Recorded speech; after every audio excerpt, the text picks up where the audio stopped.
Good morning guys.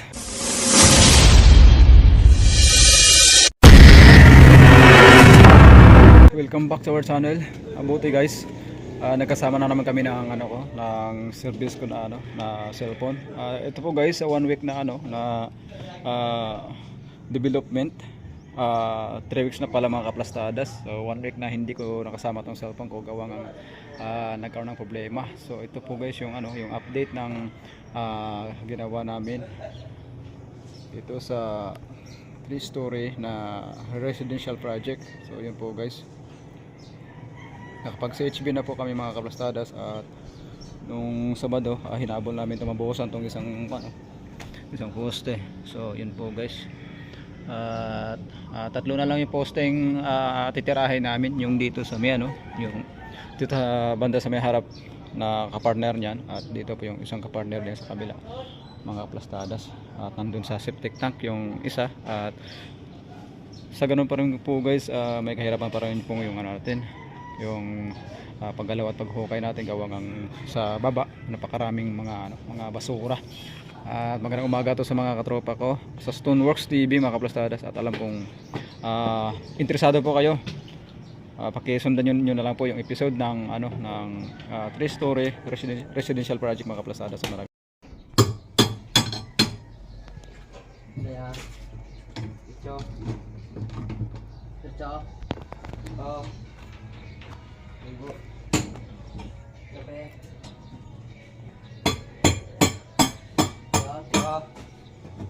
kaya mga tiyo ganun tagin mo to magbag oh kaya mga matalakang kaya batis to oh tiyo sige.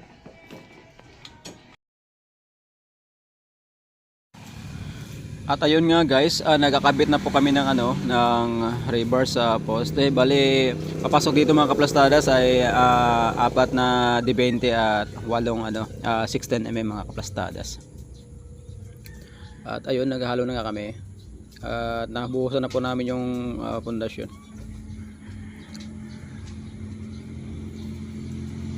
At ganoon pa man, nagpuporma na po tayo ng ng tie beam natin. 30 by 35 po yung laki ng natin, tie beam.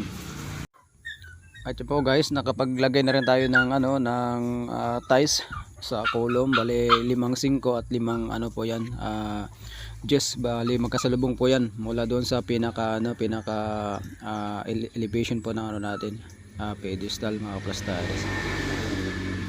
At ayun, at yung layout na magmumula dito sa dito sa finish ng covering ng natin, poste, bale 45 by 45 yung laki ng poste natin. Magmula dito sa punto sa taas, ito po yung hulog niyan sa sa tagiliran mga kaplastadas yan. Ito po yung yung hulog niyan, tapos dadalhin lang po natin dito sa kabilang column mga kaplastadas. Ito, papakita ko po sa inyo guys. Itong puntos na ito guys, yan, nasa hulog po yan. Yan, yung pisngi rin po ng ng concrete covering po ng natin, column. Ganun pa man, sasabay rin yung dito sa gitna at doon sa pinaka bagong natin, gawang poste na bakal mga kaplastadas. Ayun.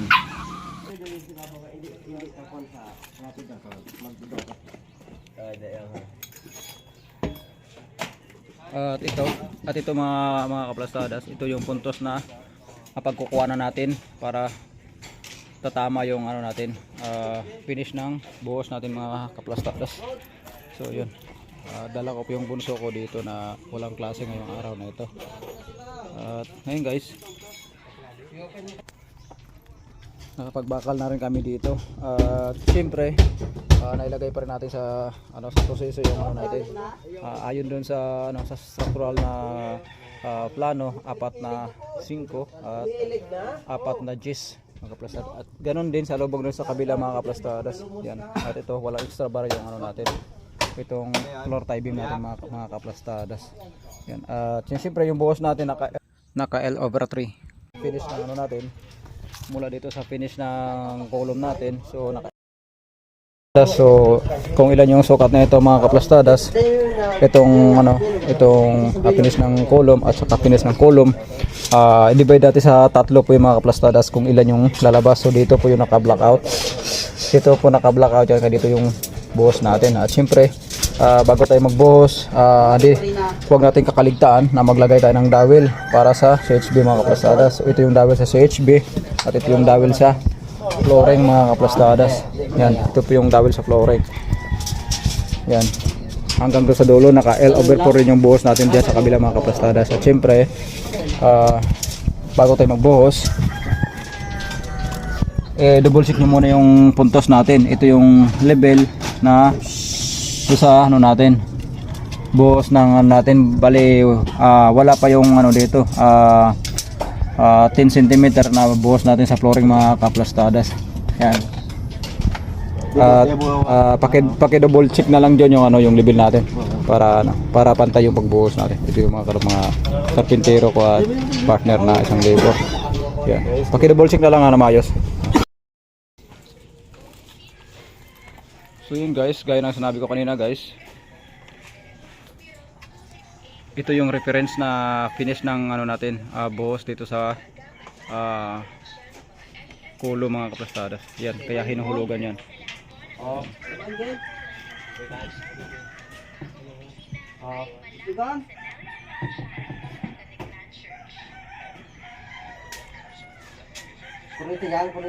Spikey agad, spikey. Ray, spikan mo yan, yung pinakapitan. Hindi, dala na sa kabila. Nakasama na sa kabila sa eskwela. Kunahit mo ka to. Balik mo. Pamakatarayo na. Correct.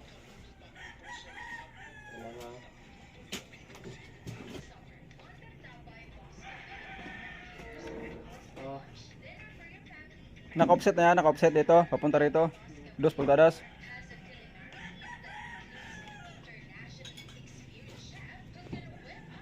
Ikaw Jess, dagom dyan ikaw. Hindi po. Yung guys, mapapansin nyo yung dalawang tali na yan. Yung isa guys na ito, yun yung pinaka-center na magmula doon sa pinaka natin, reference doon sa kabilang poste. Doon sa kabilang poste mga kaplastadas. Yan. At itong ito yung offset ng 45, bali 22.5 mga kaplastadas. So yun, ang hulugan natin pababa. Yan. Tatama talaga yan sa natin. Yan. Yeah. Okay. Yan mga kaplastadas.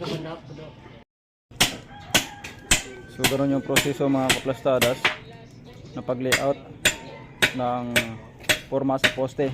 So yun nga guys, nabubuhos na po kami ng pinormahan naming column. Ito ay hanggang pedestal lang muna kami mga kaplastadas. At yan ay may papatong dyan yung pinaka main rebar natin sa tie beam mga kaplastadas.